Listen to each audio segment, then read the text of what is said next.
I'm Bill Starcher, and I worked down the steel mills for 43 years, and I was laid off a lot of them. This one here is a Doberman. So while I was laid off, rhino, giraffe, camel, I picked up a woodworking skill. This is a small model, my small rocking horse, that got me through the hard times of the steel mill. And then I went to a Ripley's Believe It or Not museum, and I saw a mermaid made out of butter knives. How did they do that? So I picked up about 200 pounds of silverware, brought it back up here, and I made a fish. It took 3 days to make. And then I started with another project, an eagle, a lot harder.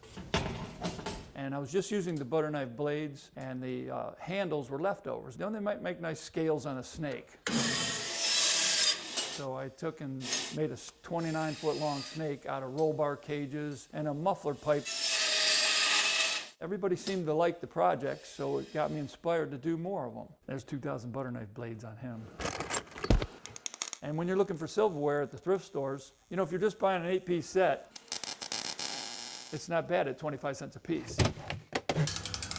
But if you're going to put 8,000 forks on 2 wolves fighting with each other, it's going to be expensive. The first one you see is a saber-toothed tiger. I went to another Ripley's, and they had a lion made out of tires. And then Sasquatch is over there on the other side. And my wife looked at that and says, "You're going to try that next, aren't you?" And I said, "I can't wait to get home." So I only use motorcycle tires, golf cart tires, four-wheeler tires, even bicycle tires. I take some stainless steel rods, and you bend it around by hand, and you weld it together to make a frame.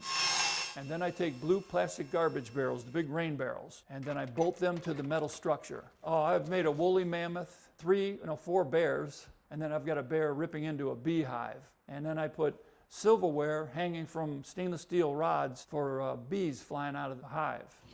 They go from 500 to 600, 700 pounds. My heaviest one's 2,000 pounds. It's a phoenix in the front yard here, 20 feet wide, 26 feet long, 11 feet tall. And I take them to schools. Usually you can't touch art. I let the kids touch anything that they want to. But of course, a kid has to touch a dinosaur. If he walks by a dinosaur, he's got to touch it. I put these out to inspire the kids to be creative. One of my grades, I got a D in art, and I don't blame the teacher because I really can't draw worth a darn. But somehow this is my calling, making sculptures.